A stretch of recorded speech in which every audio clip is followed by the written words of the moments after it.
Good morning, everybody. Welcome to the class BMN 612, Seminar on South and Southeast Buddhism.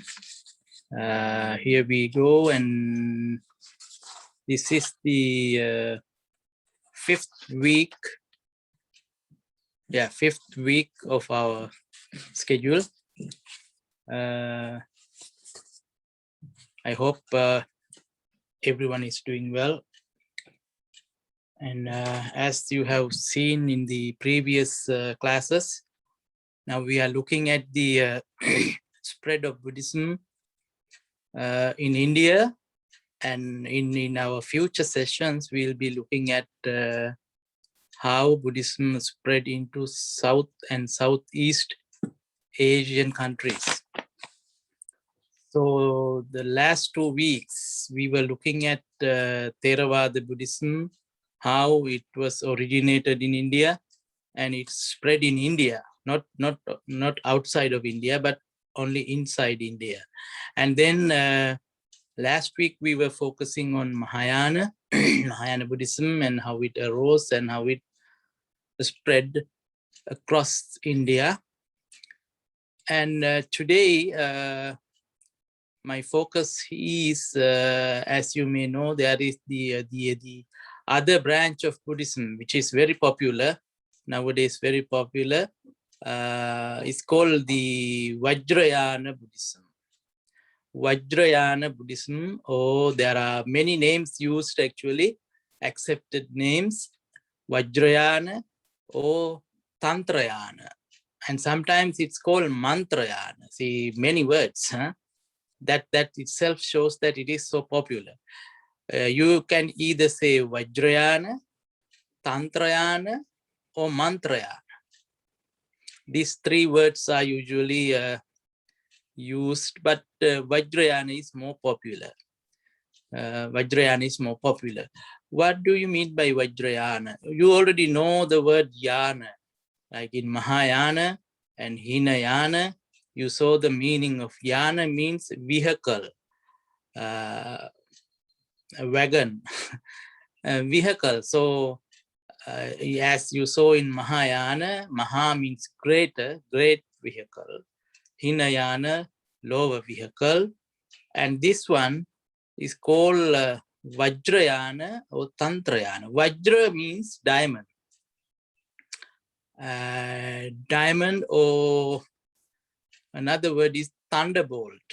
Thunderbolt or diamond. So this is the thunderbolt yarn or diamond yarn. Thunderbolt yarn or diamond yarn. Why do you call it thunderbolt or diamond? It has a meaning. Diamond is very strong. You cannot destroy it. It can cut through into a very hard surface and go deep into. Thunderbolt is also the same. So that's why this form of Buddhism, we will talk about the history, but this form of Buddhism is very direct, totally directing towards enlightenment. No, what do you call the roundabout things, only directly focused on the enlightenment. That is why it is called Vajrayana. So as you saw in Hinayana or Theravada tradition, you see there are three openings. You can be either Buddha, or you can either be as Arahant or Pacceka Buddha, solitary Buddha. There are options, right? In Mahayana, of course, you have to be a Buddha, fully enlightened Buddha, in order to save yourself, in order to find salvation or liberation from the samsara, from the cycle of birth and death. And this one, but attaining that level in Mahayana is not that easy. You have to follow a long path of practice, right? But in Vajrayana, the, the new tradition, new in the sense in historically, in the new tradition, it says you don't have to spend that long. It's very direct. If you follow the practices of Tantrayana or Vajrayana, you are there. You are right there. You can be an enlightened being right away. So this has a very new, innovative idea. And when did it start in India? Good question. Now we have been focusing on our historical journey, some important phases of Indian history of Buddhism. Theravada, or the early Buddhist era was like from the time when the Buddha passed away and up until the around 1st century, let's say 1st century, around that area, Theravada Buddhism came into existence. Nikaya Buddhism, different schools and all that. And then the second phase of Buddhism is called Mahayana, and then that is, you saw last week that it originated during the 1st century BCE and CE, during the turn of the century. So that was the second one. And the third one, which we are referring today, it started roughly, as the scholars say, after the 5th century CE, after the 5th century CE. So it is almost about 1500, 1600 years old. Why? The question is, why did it arise in India? That's also a very good question. This actually comes out, the sprouts from Mahayana Buddhism. It is an offshoot of Mahayana Buddhism. Mahayana ideology, Mahayana philosophy helped Vajrayana to arise in India. As you may know now, in the history of Buddhism, when the Mahayana Buddhism became popular in India, different parts of India, you know, India is a very big country at that time, even today. So it's a different world, just like America. It's a different world. So it's a huge block of land. Sometimes you may not know, you don't know what is happening on the other side of the same country. So it's a so big, vast stretch of land. And in India, in different parts, they had different influences from outside world, and even within internally also there were some influences coming from Hinduism and other traditions which were prevalent at that time in India. And then when Mahayana Buddhism became popular, they were focusing on later Mahayana Buddhism, they were focusing on highly philosophical themes, highly philosophical ideas, logic. You know, Buddhists developed a very systematic way of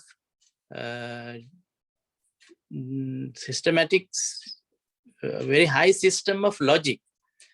In the 3rd, 4th, 5th, 6th centuries, they developed the Buddhist logic, Buddhist philosophy, highly philosophical ideas and things like that.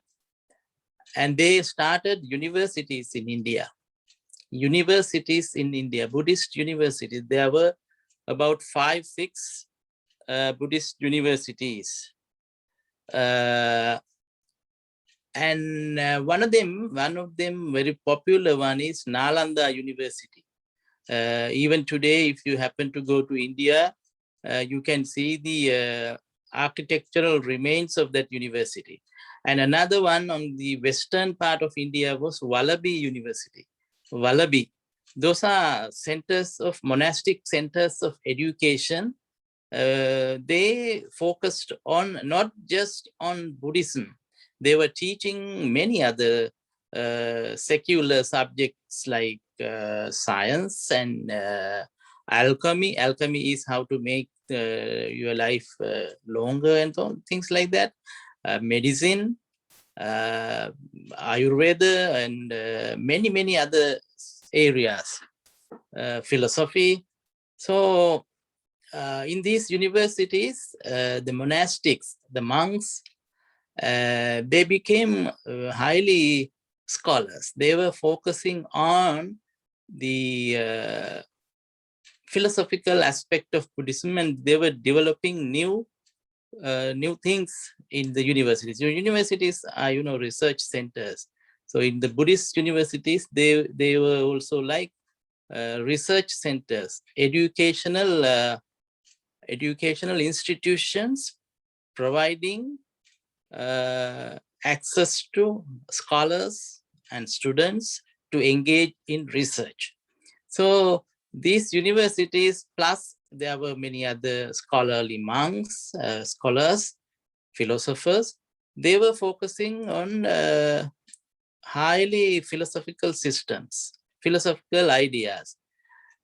And what happened was, when to engage in philosophical endeavors, you need to have good brain, good wisdom, highly advanced sort of understanding and things like that, and not the general public. General public cannot reach that level. So when the monks were totally focused on those, totally engrossed with that kind of endeavor, what happened to the general followers, general public, average people, average followers? They tend to, they are not interested in philosophical things. What happened was they became followers, or they became influenced by the Hindu practices. Hinduism had a lot of rituals and all kinds of venerations, worships, visualizations, things like that. Occult, we call it occult practices. So the average followers of Buddhism, they became familiar with those things, and there was a kind of how do I say, departure from the mainstream Buddhism, and they were Buddhist, but they were following the Hindu occult practices, rituals, and things like that. So average followers, normal people, they deviated. That is the word. They deviated from the monastics, because monastics were highly engrossed with philosophical debates and arguments and things like research, all those things. So general public, normal people, they don't want to engage in those things. They really wanted to have religious things happening.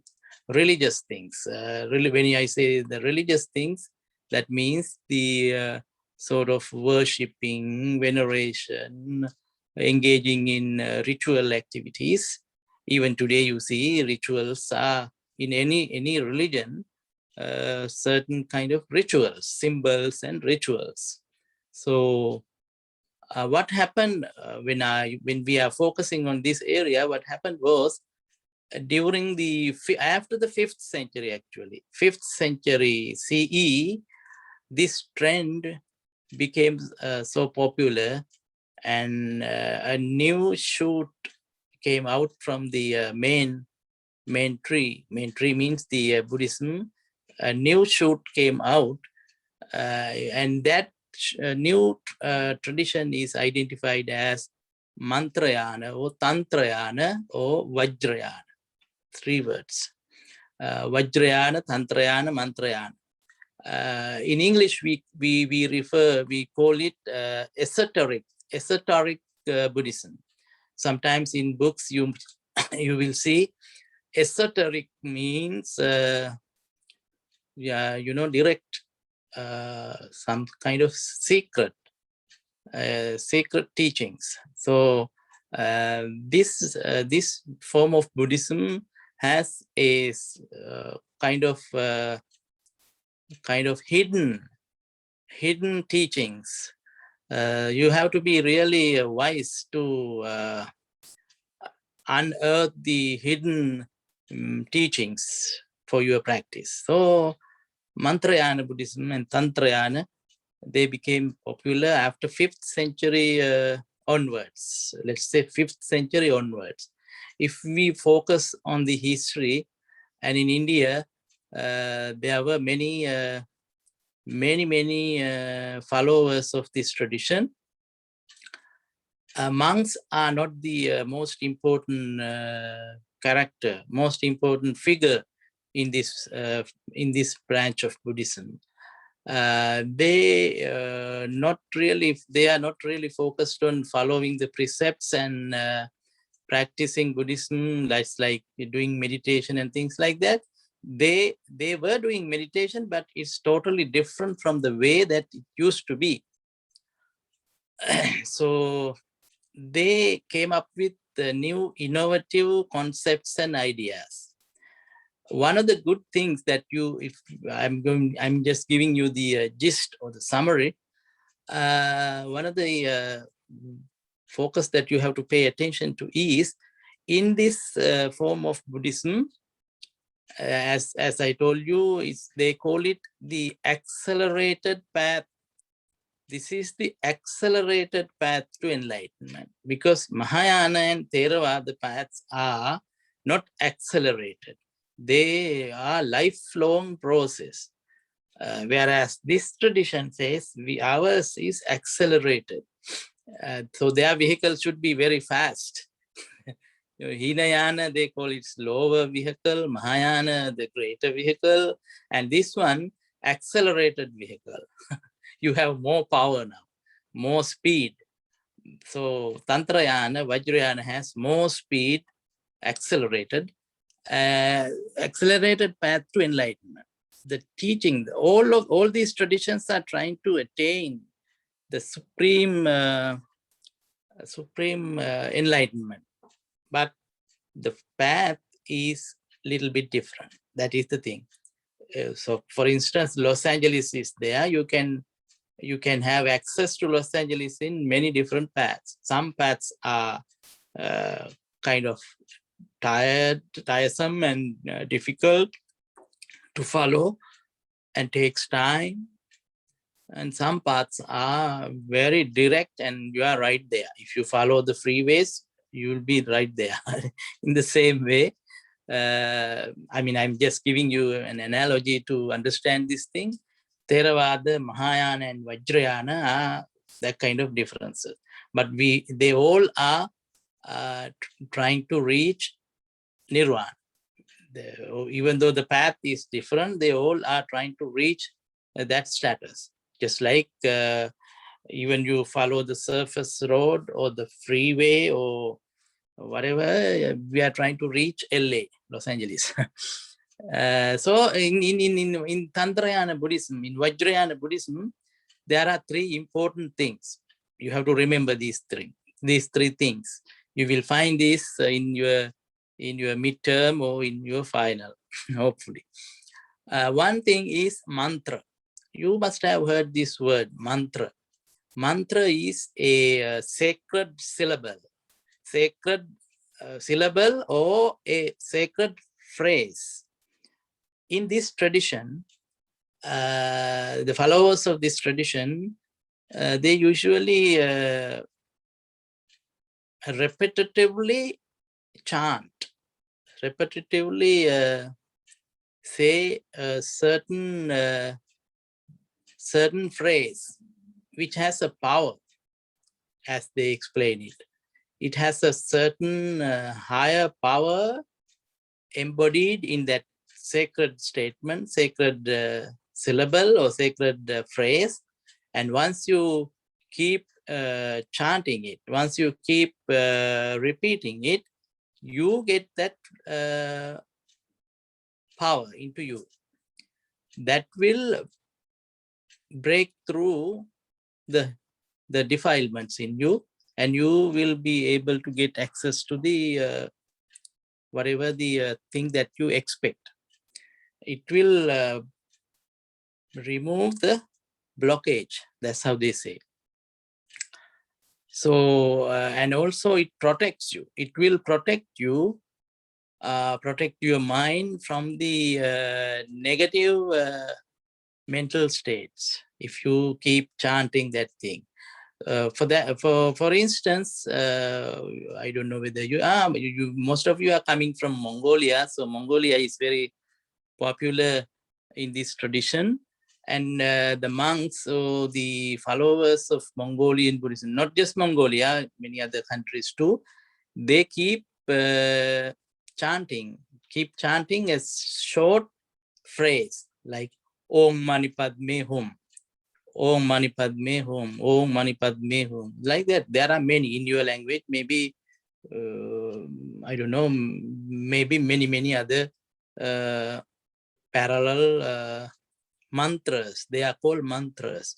Those words, you do not look at the meaning, but the way it is arranged, it has a magical power embodied in there. And once you keep repeating it, what happens is you can have protection. You can have protection, certain kind of protection, and also you will be released. You will be free from bad mental states, because when you are engaged in repeating that word, the mantra, Om, that comes from Hinduism actually. The influence of Hinduism is there. Usually they say the Om is the original powerful sound in the world. So mantras are very important in this tradition. And the second one is also starting with M, Mandala. Mandala. Mantra, the first one. The second one, Mandala. M-A-N-D-A-L-A, Mandala. Mandala means a circle, symbolic circle, which represents it's a circle or a diagram. If you type mandala on Google, you will be able to see beautiful mandalas in different countries. They have, I hope in Mongolia you have the mandala.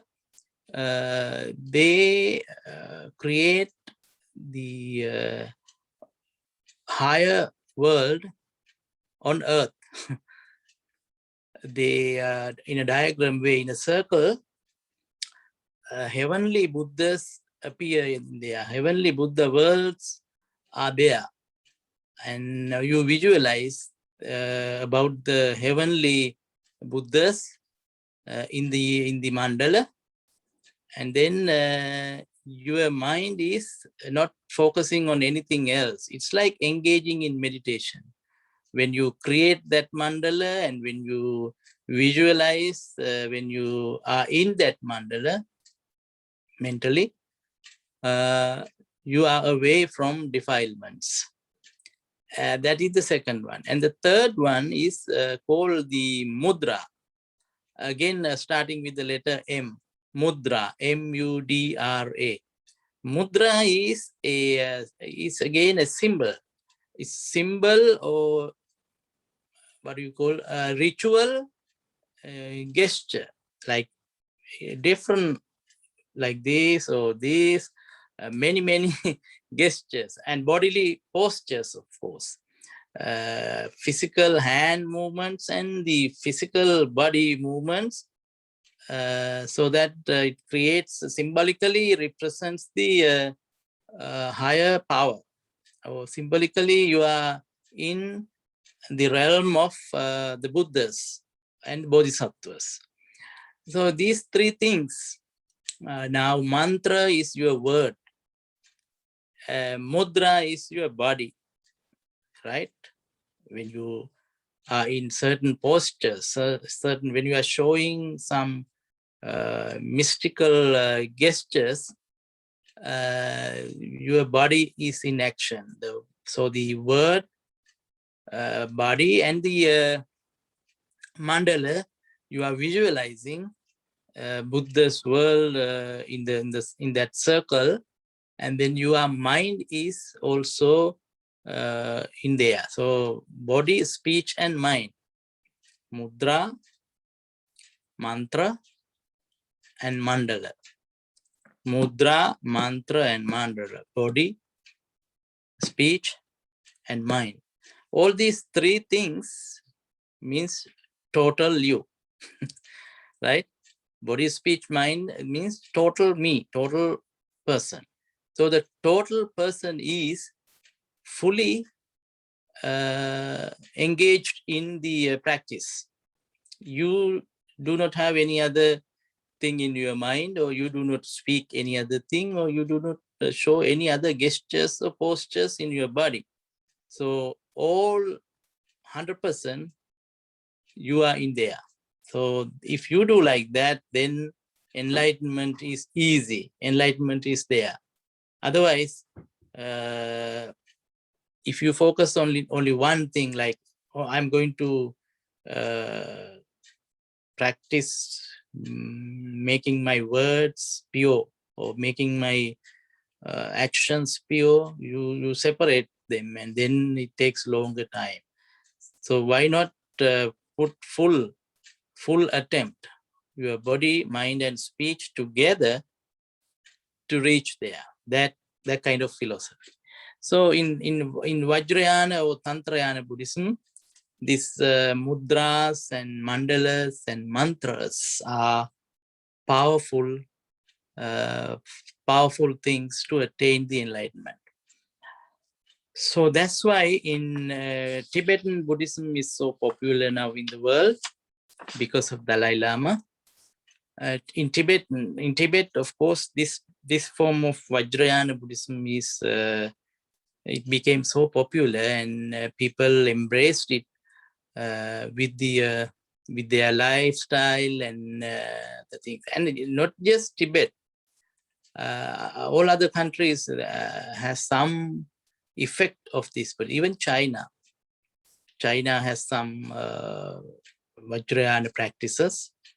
Japan, Korea, even Sri Lanka. Sri Lanka, from its very beginning, it has been a Theravada country, but still this Vajrayana influence is there.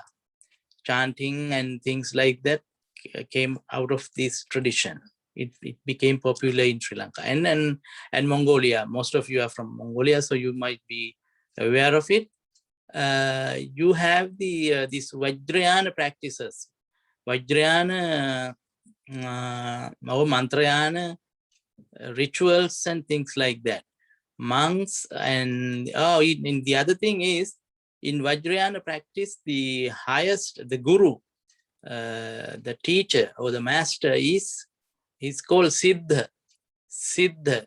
He's the one who is guiding you, who is enacting these rituals, who helps you to perform the rituals.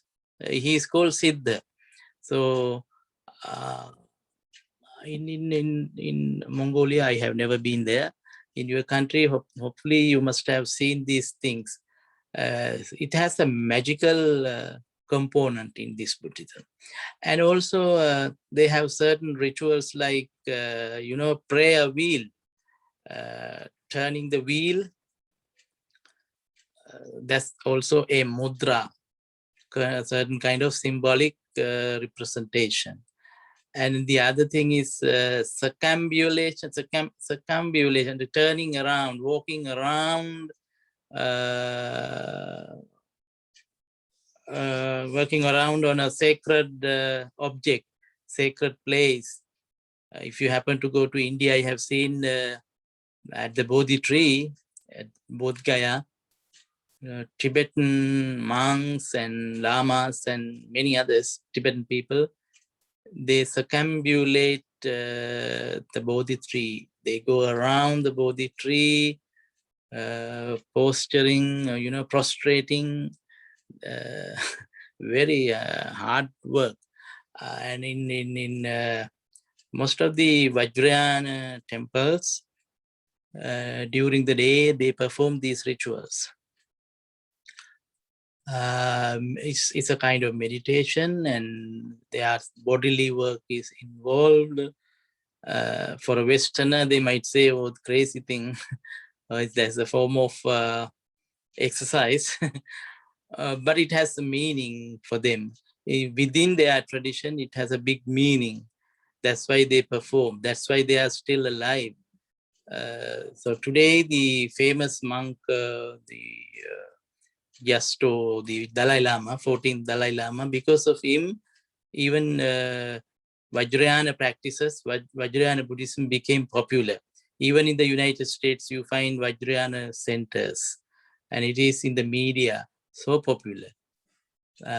So in India, we are just focusing at the beginning. So this is because of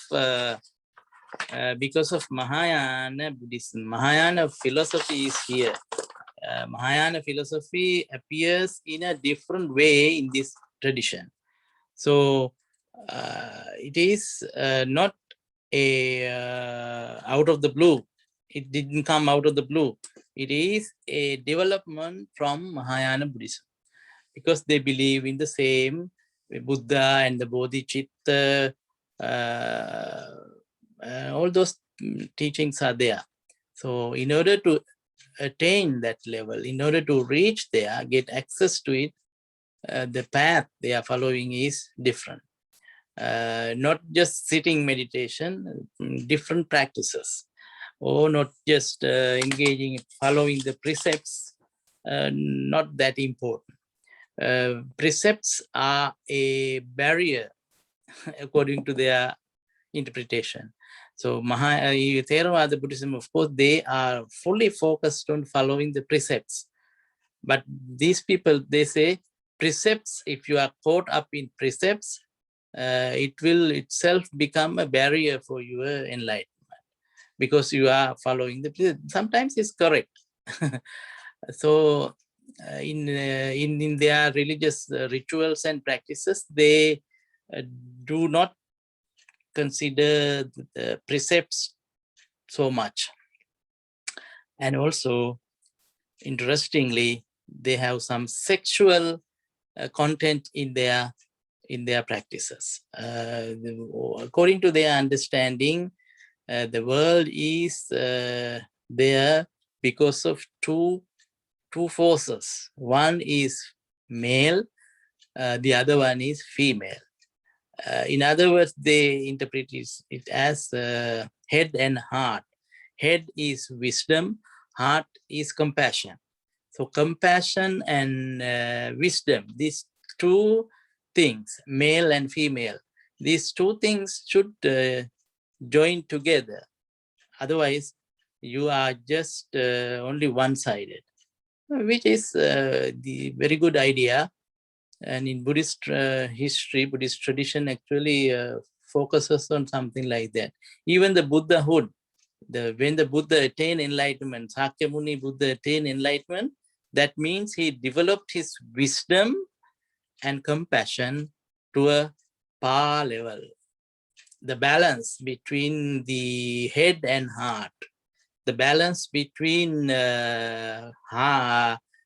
compassion and wisdom.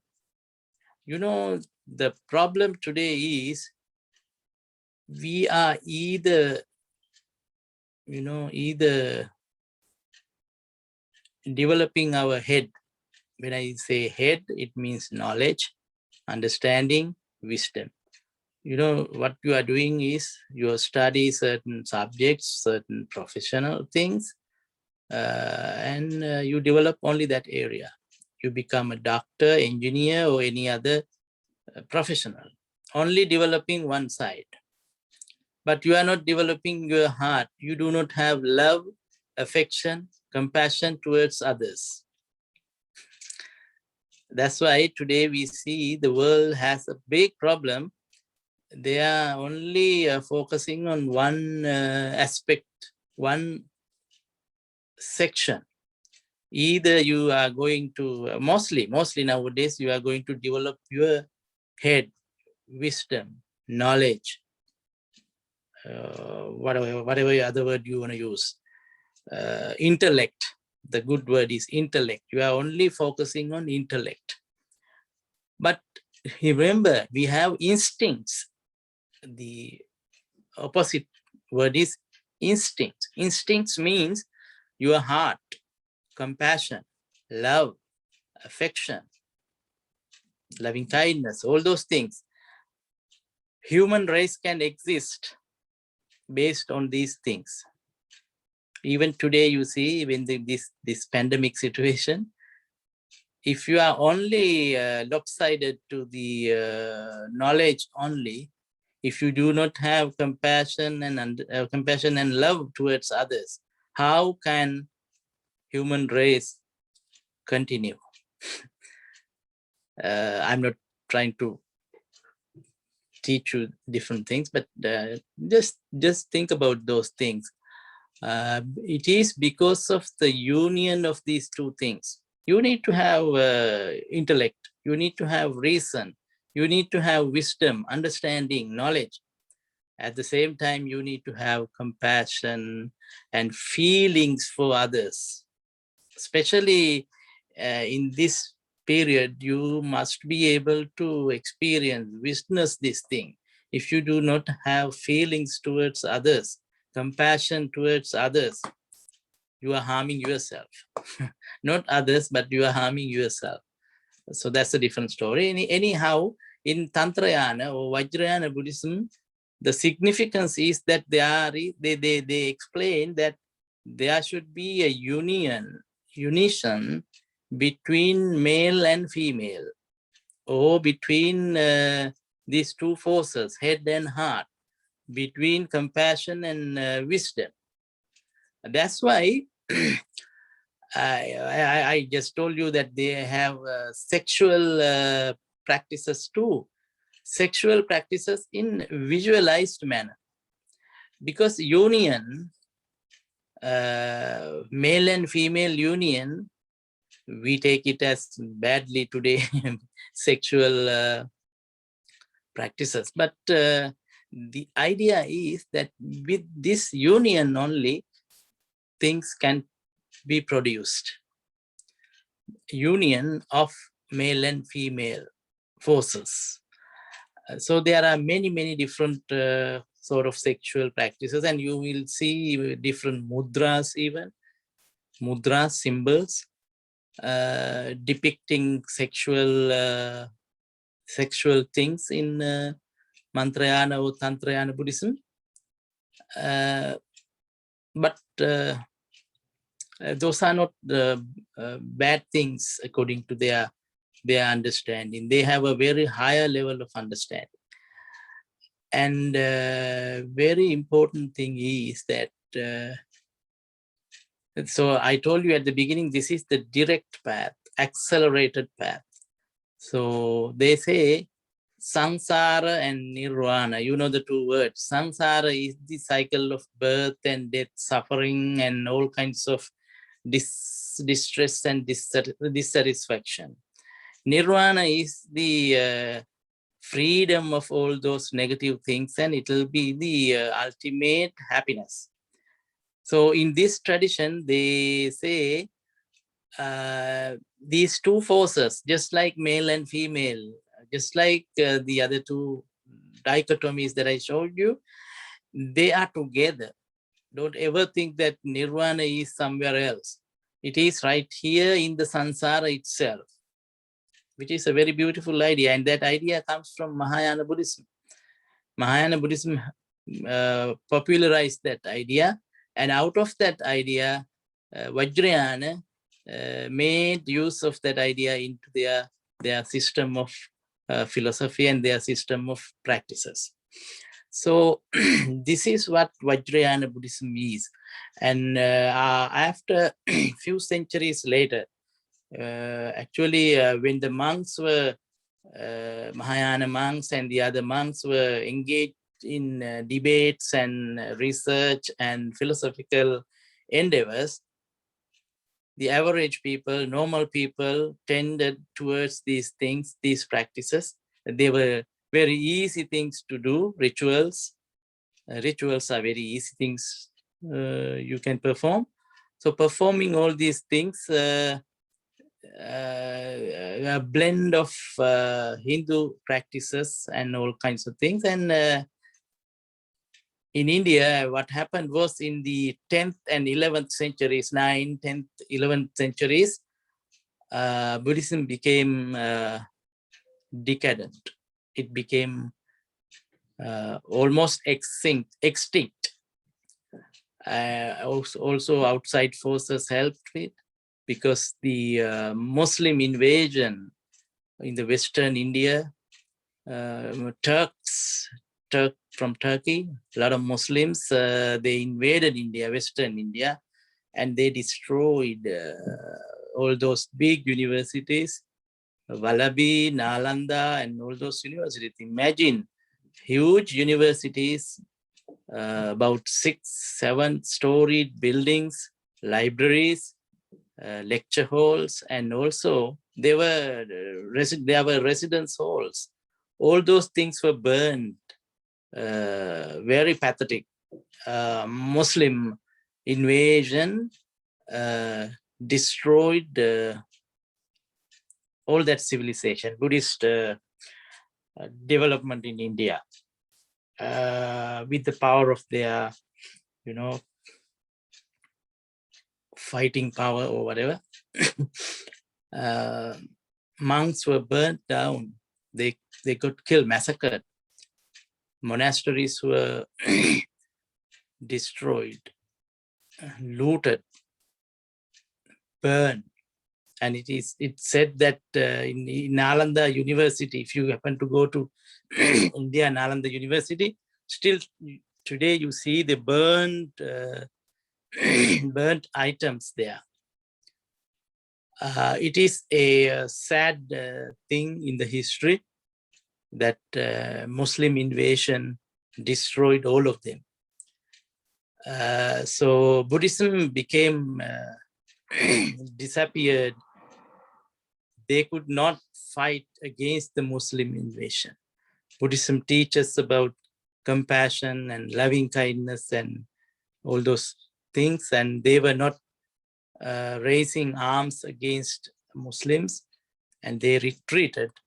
Finally, in the 10th, 11th centuries, Buddhism became extinct, and Mughal, or the Muslim invaders, took everything under their control. And afterwards, I'm just saying these things that you should know the history. Spiritually, the Tantrayana or Mantrayana practices, along with Hinduism, they could survive for some time, and later they were spread by the monks to other countries, Tibet, especially Tibet, and then later on to Mongolia, where Tantrayana, or Siberia, or in Russia, in Siberia also you find this Mantrayana or Vajrayana practices. And other countries also got the influence of this type of practices, rituals, and Mantrayana Buddhism. So even today you see, or in Japan, Korea, all those countries, Shingon tradition in Japan is very popular. It has the Vajrayana practices in Korea, China, all those countries. So that is how history unfolds. We have to accept whatever things happens. We are just studying it. So hopefully you got the idea of what Vajrayana Buddhism is. And in our later classes, we will be focusing on how it spread into different countries. What you need to pay attention to in this class is the content of Vajrayana Buddhism. As I told you, the three important things: Mudra, Mandala, and Mantra. How they are related with the Buddhist practice. And the short history, about 500 years of history in India, the Mantrayana or the Vajrayana practices. Or in the English word is esoteric Buddhism, esoteric Buddhism. That's how they name it. So that's the lecture today. You will get your homework, and also next week is the, let me see.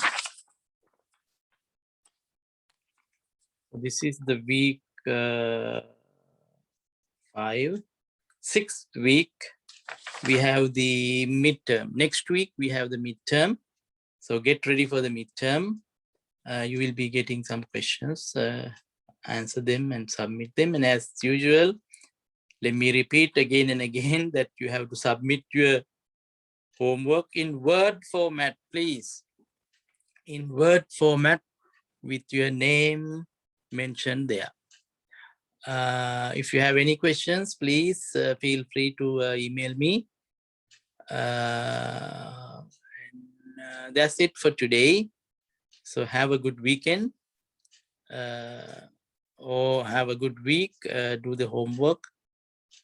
If you have a question, please ask me. Thank you. Thank you very much.